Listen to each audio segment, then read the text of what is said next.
Four division series could have ended on Monday, David, but only the Yankees pushed through. More on that. Plus, if you watched the game, which I know you did, what's going on with Baker and the Browns? Yeah, it doesn't look good. We do have quarterback news. Sam Darnold's spleen has returned to normal size. He's going to play against the Cowboys. We'll have more on that. Sports Center, coast to coast. Let's go.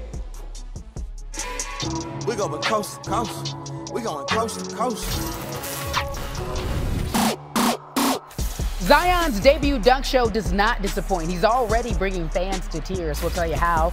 After the Yankees punch their ticket, why Justin Verlander is doing something for the second time ever. Plus, is Baker Mayfield putting a target on his back? Who's mad at him this time and why? Sports Center, coast to coast. It's where you come when you want the most. Yeah. Every city, every state and time. Get ready, we about to break it down. Don't flip-flop with us. Don't try to give us credit now. All right, we got Ryan Clark here. The last time the Niners were 4-0, Joe Montana was pitching to Jerry Rice. Something might be happening in the Bay Area. The Niners hosting the Browns on Monday Night Football. Here comes Baker Mayfield. Jimmy Garoppolo on the other side. On the Niners' very first offensive play, this is akin to hitting a home run on the first pitch. Matt Breida can accelerate. Matt Breida can flat out run use check with a back down block to make sure he has a crease, and then it's all him and all speed from there. When you can wave bye-bye, that means no defender's close enough to touch you. Breida is a really good back. Averages 5.2 a carry over the course of his career. That 83-yarder, the second longest play ever. Monday Night Football on the first play from scrimmage. And then that guy, Nick Bosa, starts taking over. He was hunting Baker Mayfield all night. Listen, if you're Nick Bosa, you're excited because they're blocking you with the tight end. You get to put the pressure on Baker Mayfield. Interception for Richard Sherman. Yeah, Sherman's 34th career interception. Bosa never gives up, down on the ground, and he's on the football now. And here he comes again, breaking a double team. Lisa Salters talked about how he spoke on finishing throughout the week, and that's exactly what he did in this game last night. And then this play that a lot of people are talking about stays with it, forces the intentional grounding, and then the celebration that everyone was remarking about. Watch Bosa get up and pretend to wave the flag. Of course, he's referencing what Baker Mayfield did at Ohio State a few years ago. Here it is, when Mayfield actually did plant the Sooner flag in the horseshoe after they stunned number 2 Ohio State. Nick Bosa, not subtle. Here's what he said afterwards. I think everybody knows what that was for. Just wanted to get payback. How long were you? He had it coming.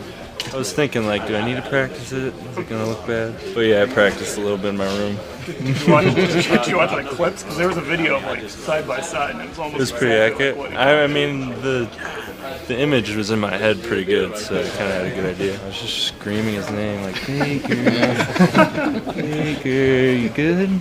Come on, pick it up. We want a challenge. Thoughts on Bosa's flag planting celebration when you were able to do that? No, I didn't know that till I was informed before I got up here. Good for him. Good play. It's a good play all night from Bosa. Here he comes again. Too much for the Browns O-line. When you get drafted where he is, you know, where he did get drafted, you understand he has the skill and he also has the measurables. But last night we saw the fight. And when you do some things like Baker Mayfield has done to some different teams, some different players, you better ball out because they're coming for you. And he would get an actual Niners flag after the game, a trouncing 31-3. The Niners taking out the Browns. All right, talking about planting the flag. Nick Bosa becoming the only Niners player with 2 sacks, a forced fumble, and a fumble recovery in the same game since forced fumbles were tracked consistently back in 1993. ESPN pass rush metrics powered by Next Gen Stats tell us that Bosa's QB pressures created 4 incompletions, including an interception. So I ask you, what impressed you the most? If you had to break down Nick Bosa's game last night, what impressed you the most about him?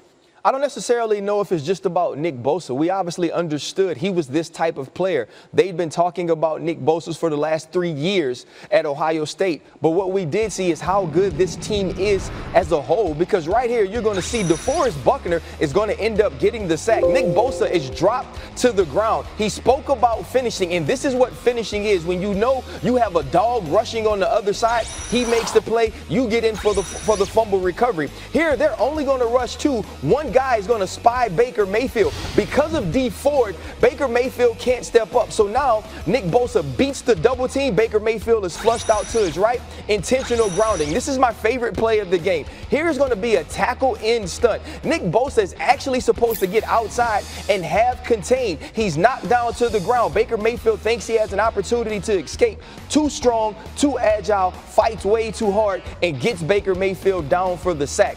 These are the type of plays that they expected this guy to make when they drafted him in the top 2. And he's showing very early that John Lynch, the general manager of the San Francisco 49ers, he made the right pick. This is paying off big dividends. They got studs up and down that D-line. They absolutely do. I mean, if you pick D linemen in the first round enough times, eventually you're going to get a rush. Yeah, and they have Solomon a rush. Thomas. They've got a bunch. You got DeForest Buckner and now Nick Bosa, the latest, helping to end Mayfield's streak. 17 straight games with a passing touchdown snapped. Last night, that was the longest active streak in the league. Coming up, bottom of the hour, Ryan's back, joined by Jack Del Rio. Richard Sherman sharply critical of something Baker Mayfield did pregame. We'll dive into that coming up. Carrie? All right, David. So Chinese state broadcaster CCTV said it will no longer air 2 NBA preseason games to be played in the country in reaction to a tweet sent by Rockets general manager Daryl Morey. Last week, Morey tweeted support of anti-government protests in Hong Kong. Morey deleted his tweet and apologized, but Chinese authorities remain angry by his position. NBA Commissioner Adam Silver spoke to reporters today to address the controversy. We are not apologizing for Daryl exercising his freedom of expression.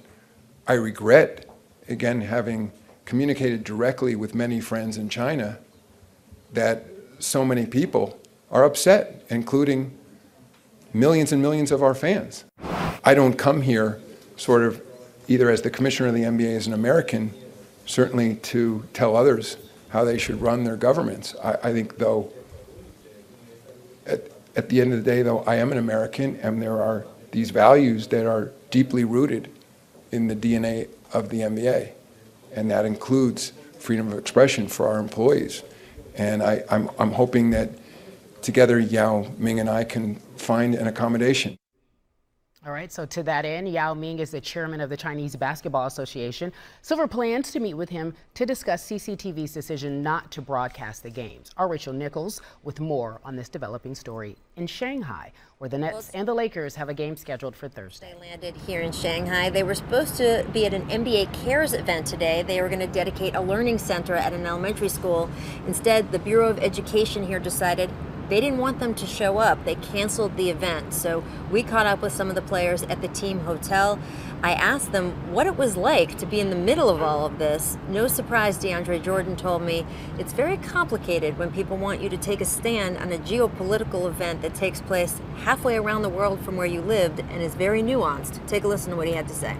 It was unfortunate that the events were canceled today, but we're not experts in that field. But what we are experts in is basketball, and we wanted to come here to promote basketball and see all of our fans in China, and they love a lot of our games and us as players, and they follow us, and we love them, and we wanted to come out here and just promote basketball, and that's really what it's all about. We still have to see whether these guys do get to play and talk about basketball here. The Lakers landed tonight. They're scheduled to have an NBA Cares event tomorrow. No word yet on whether that is going to go forward. Adam Silver is also expected to arrive here in Shanghai tomorrow. He'd like to meet with Chinese officials and try to reach more of an understanding. It's only after that that we'll find out whether Thursday night's game between the Lakers and Nets goes forward. There's a lot of people here in Shanghai waiting and not a lot of answers so far. All right, Rachel, thank you for that. Well, over in Japan, there was a game, Rockets-Raptors. Let's get you to that. James Harden and the Rockets, this is where it all started, taking on the Raptors. 15 seconds left in the first quarter. Harden with his traditional, well-known step-back three. I'm going to call it infamous. Second quarter, Rockets lead by 8. OG Anunoby takes it to the basket. He missed it. So Russell Westbrook on the other end. He attacks with a nice finger roll. We finally get to see the duo together. 10 seconds left in this quarter. Rockets up by 11. Harden dribbles between the legs, nails another step-back three. What about that new move he allegedly had? Harden finished with 34 points, 11 of 14 shooting, 27 minutes. Terrence Davis with this one. Elevation coming. I like it. One-handed slam. It was nice. Davis threw it down. Raptors win 134-129. Meanwhile, Mike D'Antoni on the scuttlebutt in China. I know you have your job to do and ask questions. I'm here to play basketball and coach basketball, and that's what we did tonight, and that's what I'm going to comment on. And if we don't have any more questions, we're good. So, okay, you don't want to talk about it yourself, but how? Right. But let's talk about it, right? Yeah. Not going to happen. Feeling within the team then? Has it impacted the team and the lead up to the season? No. Rockets not talking about it, understandably. Chinese smartphone maker Vivio said on Tuesday it will suspend all cooperation with the NBA, joining a series of Chinese firms cutting ties with the league. Stay with SportsCenter for the latest on this developing story. Still ahead. Yeah, it's preseason, but Zion's Pelicans debut didn't disappoint. Turns out the rims are only 10 feet high in the NBA as well. The Yankees are 8 miles high, heading back to New York with a sweep of the Twins, and now they wait. Tim Kirkjian breaking down Astros-Rays Game 4 coming up.